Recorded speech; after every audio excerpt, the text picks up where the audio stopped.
नमस्कार, जय हिंद। बहुत स्वागत है आप सभी का। आप देख रहे हैं न्यूज 18 और मैं हूं आपके साथ पूजा सचदेवा। पहलगाम में 22 अप्रैल को आतंकी हमला हुआ। हमारे देश के 26 लोगों ने अपनी जान गंवा दी। आज 10 दिन से ज्यादा का समय बीत चुका है, लेकिन हर हिंदुस्तानी इंतजार कर रहा है इंतकाम का। 145 करोड़ हिंदुस्तानियों के मन में आज एक ही सवाल है, और वो सवाल ये कि कब हिंदुस्तान बदला लेगा। लेकिन हिंदुस्तान आराम से नहीं बैठा है। इस सबके पीछे एक बहुत बड़ा होमवर्क और पूरी तैयारी होती है, जिसके बारे में ना आप जानते हैं ना मैं जानती हूं, लेकिन वो जरूर जानते हैं जो सेना का हिस्सा रहे हैं, जो देश की सुरक्षा में तैनात रहे हैं। और आज का ये खास कार्यक्रम न्यूज 18 पर आप देखेंगे उन्हीं आर्मी पर्सोनल्स के साथ, उन्हीं एक्सपर्ट्स के साथ, जो आपको बताएंगे कि आखिर देश में इस वक्त चल क्या रहा है, क्या प्लान है भारत सरकार का स्ट्राइक को लेकर, कब और कहां पर यह स्ट्राइक हो सकती है।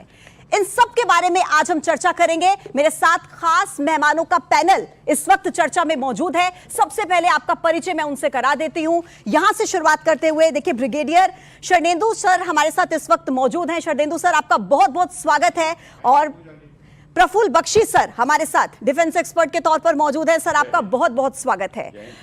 कर्नल शैलेंद्र सिंह जी हमारे साथ इस वक्त चर्चा में मौजूद हैं, डिफेंस एक्सपर्ट हैं। सर, आपका भी बहुत बहुत स्वागत है न्यूज 18 के मंच पर। और एयर कॉमोडोर बीएस सिवात सर हमारे साथ इस वक्त चर्चा का हिस्सा है। सर, आपका भी बहुत बहुत स्वागत है। कर्नल उत्कर्ष राठौर सर हमारे साथ इस वक्त चर्चा में मौजूद है। सर, आपका भी बहुत बहुत स्वागत है। सबसे पहले जय हिंद सर। और आज इसी सवाल के साथ मैं शुरुआत करूंगी उत्कर्ष से सर आपके साथ, कि पूरा हिंदुस्तान इस वक्त इंतजार कर रहा है कि कब हम पाकिस्तान पर, आतंकी स्थान पर हमला करेंगे, लेकिन अभी तक भारत ने उकसाया भी नहीं और पाकिस्तान थर-थर कांप रहा है। क्या प्लान हो सकता है सरकार का? देखिए, ये बिल्कुल स्वाभाविक है कि हम बदले की आग में जल रहे हैं। पूरा हिंदुस्तान बदला चाहता है। ये कोई मजाक नहीं है कि हिंदुस्तान के 15 स्टेट्स में पहलगाम के मारे गए नागरिकों की बॉडीज या कॉफिन्स गए हैं, तो जाहिर सी बात है कि पूरा हिंदुस्तान इंतकाम चाहता है। अब बात आती है कि अभी तक क्यों इंतकाम नहीं हुआ। अगर इंतकाम अभी तक नहीं हुआ तो इसके पीछे एक कारण है, और एक कारण है, सबसे बड़ी एक पुरानी कहावत है कि revenge is the dish which is best served cold. ठंडा करके खाना चाहिए या बदला लेना चाहिए। जैसे जैसे दिन गुजर रहे हैं, पाकिस्तान को समझना चाहिए कि इस बार कुछ बहुत बड़ा होने वाला है। और सर, पाकिस्तान ये समझ भी रहा है। ऐसी बात सर, देखिए जिस तरीके से पाकिस्तान में हड़कंप मचा हुआ है, मतलब कि वहां के जो मिनिस्टर्स हैं वो आधी रात को उठकर प्रेस कॉन्फ्रेंस करते हैं, है ना। हाफिज सईद जैसे लोगों को वो सुरक्षा देते हैं, आतंकियों को, तो कहीं ना कहीं वो जानते हैं कि हिंदुस्तान आराम से तो बैठेगा नहीं। और यही वजह है कि इस बार सरप्राइज एलिमेंट के लिए वो पहले से ही तैयार हैं। सिवात सर, आपने बिल्कुल ठीक कहा है। इंतकाम जरूर लिया जाएगा, और पूरी तरह से प्रिपरेशन चल रही है, प्लानिंग चल रही है। और हमारी प्रिपरेशन और प्लानिंग को देखकर ही पाकिस्तान में इतनी हड़कंप मची हुई है। जैसे आपने बताया कि रात 2 बजे प्रेस कॉन्फ्रेंस होती है, अलग अलग न्यूक्लियर वॉर की धमकी दी जा रही है, और तरह तरह के जो है बयान दिए जा रहे हैं पाकिस्तान से। ये दिखाता है उनकी कितनी उनमें घबराहट है, कितना कंसर्न है वो, और कितने डरे हुए हैं। और हिंदुस्तान जो है अपने समय पर पूरी प्लानिंग प्रिपरेशन के साथ जो है जो कार्रवाई करनी है वो करेगा।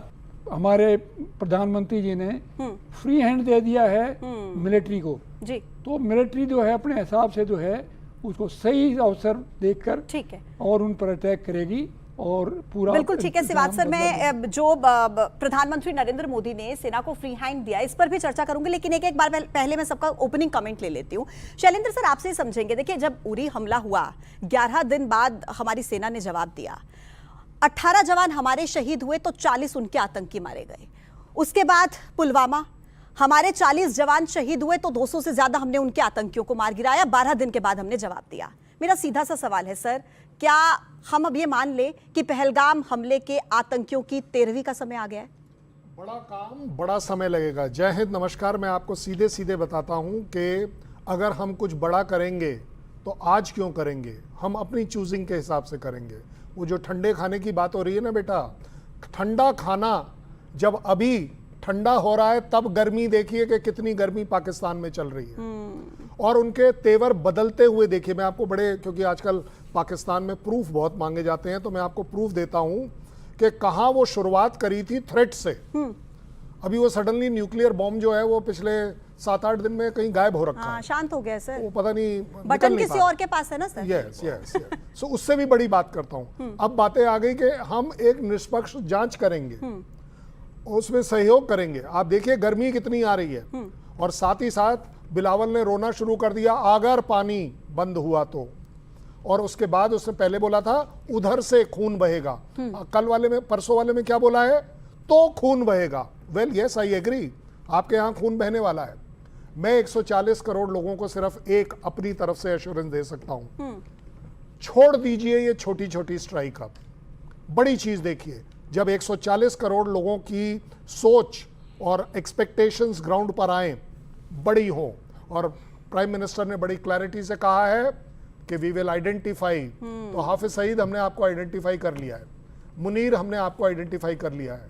वी विल ट्रैक करेंगे हम आप कहां हैं, and we will eliminate you. मैं कहता हूं आज की तारीख में हमारी जो वॉर ऑन टेररिज्म है, पाकिस्तान लंबाई चौड़ाई नाप देंगे, तुम्हारी गहराई नाप देंगे, लेकिन इस बार हम टेररिज्म से निजात पाएंगे। बिल्कुल, बहुत अहम बात आपने कही। और प्रफुल्ल बख्शी सर, जैसे कि अभी शैलेंद्र सर प्रूफ की बात कर रहे थे कि पाकिस्तान प्रूफ मांगता है। आप देखिए ना, ये कौन सा देश है जो सबूत मांगता है कि जब अपने देश में होता है तो इस बात के लिए रोता है कि भाई हम तो खुद आतंकवाद के शिकार हैं, और जब किसी इंटरनेशनल फोरम पर होता है तो इनके जो रक्षा मंत्री हैं ख्वाजा आसिफ जैसे, और इनके जो एक्स फॉरेन मिनिस्टर है बिलावल भुट्टो जैसे, वो ये कहते हैं कि हमने तो खुद आतंक को पाला है, आतंकवाद हमारा अतीत रहा है। लेकिन सर, आतंकवाद इनका अतीत नहीं रहा, इनका तो वर्तमान भी आतंकवाद है।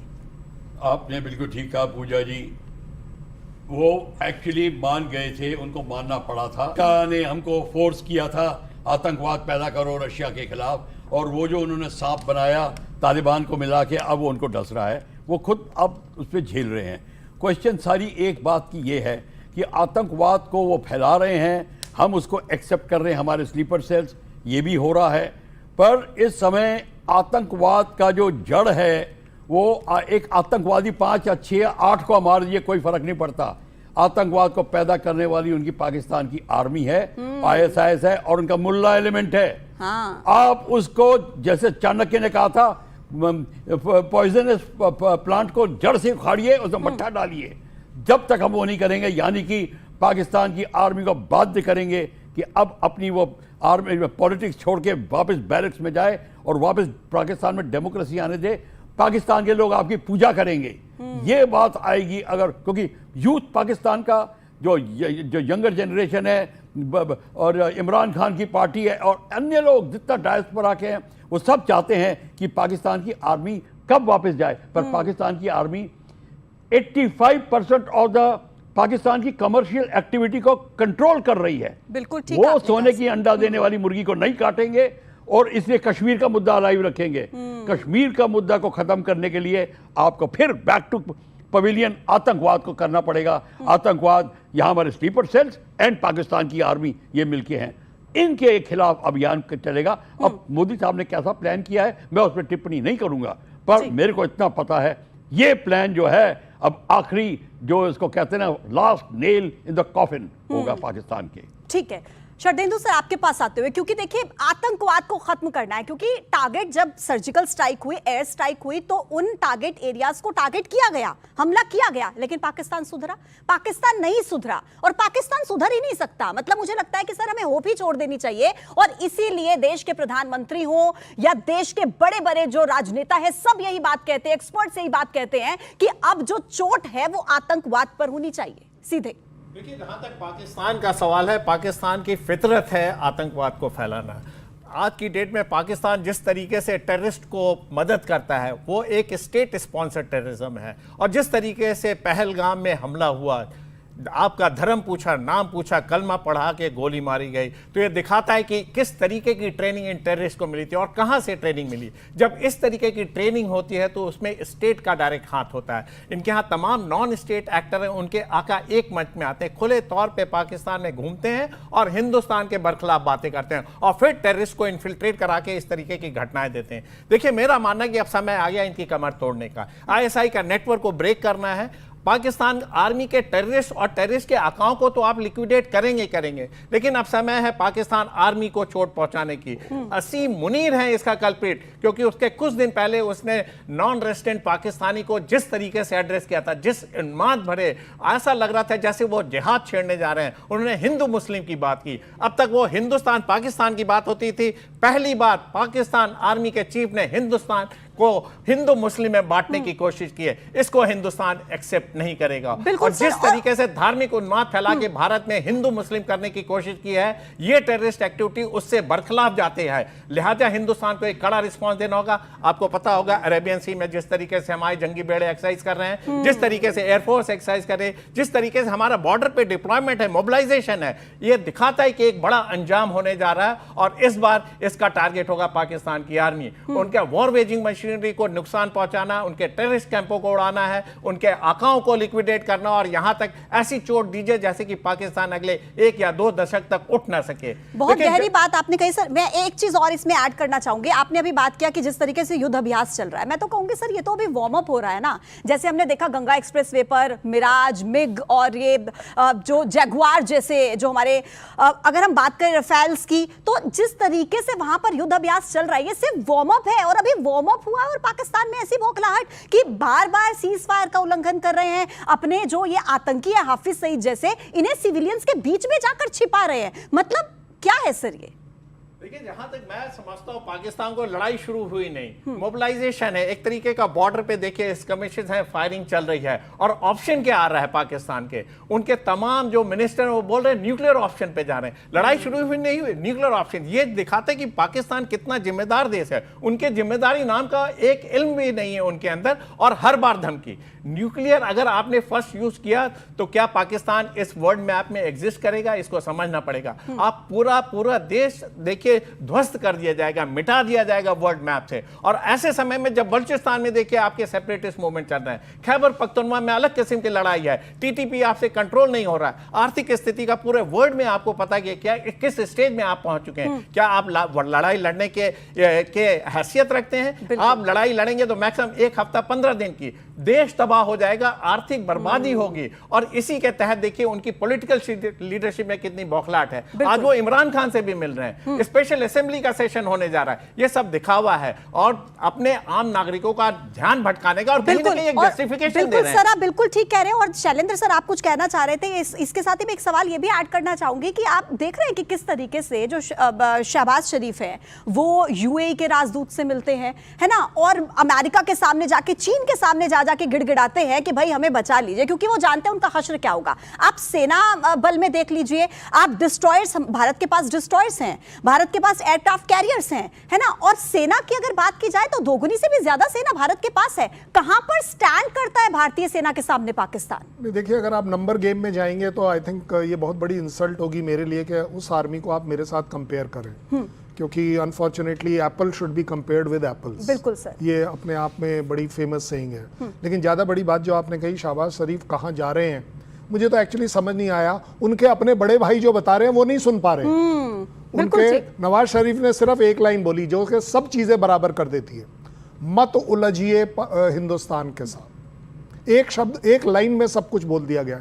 चाइना क्या दे देगा? चलिए 50,000 ड्रोन दे देगा, थोड़े उसके सैनिक आकर आपके लिए नहीं लड़ने वाले। लड़ना आप ही को पड़ेगा। लड़ना आपको इसलिए पड़ेगा क्योंकि कोई भी कंट्री किसी भी जगह से आपके साथ खड़े होकर नहीं लड़ेगा। और जो लड़ेगा वो इसलिए नहीं लड़ेगा क्योंकि उसे मालूम है कि दुनिया में वो एक्सपोज हो जाएगा कि वो टेररिज्म के साथ खड़ा है। भाई, अगर इंडिया की लड़ाई किसी भी तरह से पाकिस्तान के साथ नहीं है, हमने अपनी लड़ाई डिक्लेयर करी है पाकिस्तान के टेररिज्म और उनके आकाओं के साथ। अगर उनके आका ISI है, पाकिस्तान आर्मी है, पाकिस्तान गवर्नमेंट है, तो ये लड़ाई वो अपने ऊपर ले लें। रोक सके तो रोक लो। देखते हैं हम आप कहां तक जाएंगे, किस किस कंट्री के पास जाएंगे। 3 कंट्री ने सपोर्ट दिया है ना, सिर्फ 3 कंट्री ने। मैं कहता हूं इंडिया की तरफ गिन लीजिए, 107 कंट्री ऑलरेडी ओवर हो चुका है फिगर। मत ढूंढिए फिगर्स, सिर्फ ढूंढिए क्या ये दिखा नहीं रहा कि पाकिस्तान किस तरफ जा रहा है।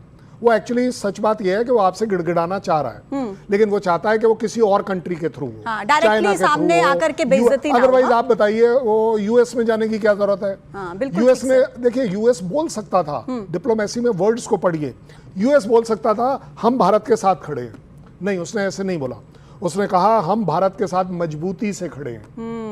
डिप्लोमेसी में ये वर्ड्स जो है ना, बहुत दे मेक द महत्वपूर्ण चेंज, भूमिका, बिल्कुल सर। टोटल चेंज हो जाती है उस चीज। हमारे प्राइम मिनिस्टर ने क्या कहा कि इन लोगों को न्याय मिलना चाहिए, नहीं, उन्होंने कहा न्याय मिलेगा और न्याय मिलकर ही रहेगा। आप वर्ड्स देखिए, जो प्रेशर है वर्ड्स पर, अगर सुन रहा है गूंगा बहरा पाकिस्तान तो बड़ी अच्छी बात है, अगर नहीं सुन पा रहा तो मैं वेट कर रहा हूं कि ये जो न्यूक्लियर ब्लफ आपका है कि न्यूक्लियर बम आप निकालिए तो सही। आपको क्या लग रहा है कि आपके F-16 और आपके न्यूक्लियर कहाँ है? हमें नहीं पता। सरगोदा में 10 किलोमीटर दूर कौन सी जगह है हमें नहीं पता। हमें नहीं पता कि शाहबाज एयरफोर्स स्टेशन के ऊपर F-16 जमीन के नीचे क्या कर रहे हैं, हमें ये सब नहीं पता। आप अपने आप सोचे बैठे हैं कि नहीं जी न्यूक्लियर, आप निकालिए तो सही। वेट हम भी कर रहे हैं, ये न्यूक्लियर बम फटेगा अगर आप निकालोगे। अब चॉइस आपकी है, आप अपने आप हारोगे या हमारे यहाँ आने की कोशिश करोगे। बहुत अहम बात सर आपने कही। और सर एक जो बात आपने कही कि हम भारत की सेना और पाकिस्तान की सेना को बिल्कुल ठीक कंपेयर कर ही नहीं सकते ना सर, क्योंकि उत्कर्ष सर जो हमारी भारत की सेना है वो जंग जीतती है और पाकिस्तान की सेना चुनाव जीतती है सर, पॉलिटिकल सेना है। और हमारी भारत की सेना जो सरहद पर तैनात रहती है हमारी सुरक्षा के लिए, कोई कंपैरिजन है ही नहीं सर। देखिए, पाकिस्तान की सेना का एक चरित्र है और वो चरित्र ये है कि वो अपने लोगों के ऊपर राज करना जानती है, अपने लोगों को दबाना जानती है। पाकिस्तान की सेना के पास एक देश है खुद की मुख्तारी का, और भारत के पास एक सेना है। फर्क ये है सर, आप कह रहे हैं कि पाकिस्तान युद्ध चाहता है, और सिवाज सर देखिए ना, आयरनी देखिए, युद्ध भी चाहता है और आसिम मुनीर और बिलावल भुट्टो अपने परिवार को दूसरे देशों में भी शिफ्ट कर देते हैं। मतलब डर देखिए कितना है सिवाज सर। देखिए वो तो पब्लिक कंजम्पशन के लिए है, उनको ज़रूर रेटोरिक्स जो बोलना पड़ता है कि हम ये कर देंगे भारत के साथ, वो कर देंगे, हमारी सेना बहुत मजबूत है और भारत को करारा जवाब देगी। लेकिन वो इतने डरे हुए हैं कि उन्होंने अपनी जो है फैमिलीज़ को बाहर के कंट्रीज में भेज दिया है, और जो फैमिलीज़ हैं नॉर्मल लोगों की वो तो वहीं पर हैं, अगर मरेंगे तो वो मरेंगे। जितने भी पॉलिटिकल लीडर्स हैं या जितने भी आर्मी के टॉप जनरल्स हैं, उन्होंने तो अपना पहले ही इंतजाम कर रखा है कि हम जो है अपनी फैमिली को बाहर भेज देंगे और वो सेफ रहेंगी। उनको पता है कि लड़ाई में क्या होने वाला है, कितनी उनकी बर्बादी होने वाली है, इसलिए जो है वो अपने अवाम की नहीं सोचते। अच्छा, हिंदुस्तान में देखिए पाकिस्तान के पीएम का यूट्यूब चैनल बंद कर दिया है भारत सरकार ने। मतलब कि भाई तुम्हारी क्या, तुम क्या हमारे देश के लोगों से जो तुम जितना भी अर्न करते हो सब्सक्राइबर्स फॉलोअर्स गेन कर करके नहीं मिलेगा पैसा, नहीं मिलेगा। बेइज्जती उसकी होती है जिसकी कोई इज्जत होती है, जिसके अपने लिए सेल्फ रिस्पेक्ट होती है। हाँ। ये जो वर्ड्स है ना, ये बड़े इंपॉर्टेंट है पाकिस्तान के, हालांकि वहां पढ़ाए नहीं जाते हैं, होते नहीं है, बट अपने आप में बड़ी सीधी सीधी बात है कि जनता एटलीस्ट वहां की अब जब से ये बोलना शुरू कर रही है कि इस दहशतगर्दी के पीछे वर्दी है, आप मान लीजिए जनता को पता है 350 रुपए किलो का आटा वो अफोर्ड नहीं कर सकते। एडवाइजरी आई है 2 महीने का आटा रख लीजिए, रखे कहां से? अच्छा बख्शी सर, आटा इनके पास है नहीं, दाल चावल इनके पास है नहीं, बार बार ये बोलते हैं चाय पिला दी, चाय पिला दी, चाय पिला दी है। चाय के बगान है इनके पास सर, कहां से आती है इनके पास चाय? Sir they must smell the coffee. देखो कॉफी उन्होंने स्मेल भी नहीं करी है। अभी तो उनको अभी तो उनको अपनी मौत की खुशबू आ रही है। तभी तो उनके जो नेवल ऑफिसर्स एंड मेन थे वो बलूचिस्तान जाने से मना कर गया। 2500 लोगों ने, ऑफिसर्स एंड मेन ने रिजाइन कर दिया है। Can you beat it? Resignation coming कि हम बीमार हो गए, हमें चक्कर आ रहे हैं, पता नहीं अनेकों बीमारियां पैदा हो गई। बात सारी ये है कि अब पाकिस्तान की जो नॉर्मल जनता है वो आपको मैं बता दूं, और जो पाकिस्तान की आर्मी का लोअर एचलॉन है, youth, they are totally against the मुल्ला element in Pakistan, they are totally against. भाई इतना फैक्शन हो गया, जब उनके कोर कमांडर के घर पे अटैक हुआ था, वो कौन से आधे आर्मी वाले मिले हुए थे। तो ये अब पाकिस्तान की आर्मी में इतना क्रैक आ गया है कि दैट इज व्हाई पाकिस्तान की आर्मी का चीफ शेकन अप है। बिल्कुल वो ठीक। और हिंदुस्तान के डर से नहीं शर्देंदु है। सर, आखिरी कमेंट मैं आपसे लूंगी सर, मैं समय की थोड़ी सी कमी है। शर्देंदु सर, ये जो इनका आर्मी चीफ है, ये बातें तो देखिए, आप बयान देखिए, इस तरीके के दिए जाते हैं जैसे कोई गली मोहल्ले में कोई मौलाना खड़ा होकर के बयान इनसे बेहतर ही देता होगा सर, जिस तरीके के बयान ये देते हैं हिंदू मुसलमान को ले लेकर। इनके बारे में क्या बात करें? पाकिस्तान के जनरल, वो भी आर्मी चीफ से इस तरीके का बयान एक्सपेक्टेड नहीं था, नंबर एक। अब असीम मुनीर को देखिए, जब ये चीफ बने तो इनकी रिकॉग्निशन नहीं थी वहां पे। बाजवा का एक तूती बोलता था पाकिस्तान आर्मी में। जब ये चीफ बने तो इनको आइडेंटिटी क्राइसिस हुई। क्यों? क्योंकि शिया और सुन्नी समुदाय में आप कंपेयर करेंगे तो ये शिया समुदाय से आते हैं, इनको आइडेंटिटी क्राइसिस थे। इन्होंने कहा कुछ ऐसा करना चाहिए जिससे कि उनकी वक़्त बने, उनकी पूंछ बने, लिहाजा इस तरीके के उन्होंने एक्शन शुरू किया। धीरे धीरे अपनी उन्होंने पैठ बनानी शुरू की। और आज की डेट में देखिए, जब Pakistan at the verge of war है और उसका डिस्ट्रक्शन होना ही होना है, तो इस तरीके की उन्माद भरी बातें करना ये दिखाता है कि वो एक होता ना कि आउट ऑफ द वे जाके प्रूव करना चाह रहे कि वो बहुत बड़े पाकिस्तान के हिमायती हैं, लेकिन अल्टीमेटली वो पाकिस्तान का डिस्ट्रक्शन करा के रहेंगे अगर उन्होंने अपने चाल ढाल में मिलाकर पाकिस्तान को बदलने का समय आ गया है। पाकिस्तान में पॉलिसी शिफ्ट होने का समय आ गया। अगर वो नहीं बदला तो इसका डिस्ट्रक्शन है। देखिए, बाल्कनाइजेशन तो होना ही होना हो गया, निश्चित है। अगर वो युद्ध के लिए गया तो बलूचिस्तान अलग होता हुआ दिख रहा है, क्योंकि बीएलए ने जिस तरीके से वहां पे कब्जा कर रखा, जिस तरीके वहां तूती बोलती, पाकिस्तान का एडमिनिस्ट्रेशन, पाकिस्तान की सिक्योरिटी फोर्सेस वहां ऑपरेट नहीं कर रही हैं। ठीक है सर। वहां पे इतनी लंबी बात को मैं आपको एक डेमोस्ट्रेशन देता हूं, बड़ा अच्छा सा डेमोस्ट्रेशन। हमारे नटशेल नहीं, एक लाइन में, एक लाइन में पाकिस्तान और हमारे में क्या फर्क है मैं आपको अभी सुनवाता हूं। बच्चा पार्टी जरा खड़े होंगे मेरे साथ, आप सुनिएगा हमारे और उनमें फर्क क्या है। जय हिंद, जय हिंद, जय हिंद। सुना दीजिएगा ये वीडियो उनको। बिल्कुल, बहुत अहम बात आप कह रहे हैं सर। और देखिए, हम लोगों के तो जय हिंद सुनते ही गूज़बम्स आने लगते हैं सर, हमारी रगों में कुछ हलचल होने लगती है जैसे ही जय हिंद हम सुनते हैं। और निश्चित तौर पर सर, आप सभी लोगों का बहुत बहुत शुक्रिया मेरे साथ जुड़ने के लिए, खास चर्चा करने के लिए। तो अंत में बस यही कहेंगे, इसी के साथ मैं क्लोजिंग करूंगी कि हिंदुस्तान, आप डरिए मत, फिक्र मत करिए, जगह हम तय करेंगे, समय हम तय करेंगे और पाकिस्तान के अंदर घुस के एक बार फिर से उसको मारेंगे, ये तो तय है। और पाकिस्तान, तुम दहशत में रहो, तुम दहशत में रहो, डरते रहो, खौफ रहो, क्योंकि समय हमारी तरफ से होगा और जगह तुम्हारे यहां पर होगी। तो ऐसे में इसी के साथ हम इस चर्चा को, इस डिस्कशन को आज यहीं पर रोक रहे हैं, जोरदार तालियों के साथ। बहुत बहुत शुक्रिया आप सभी का इस चर्चा में शामिल होने के लिए। एक छोटे से ब्रेक का वक्त है, देखते रहिए न्यूज़ 18। नमस्कार, जय हिंद।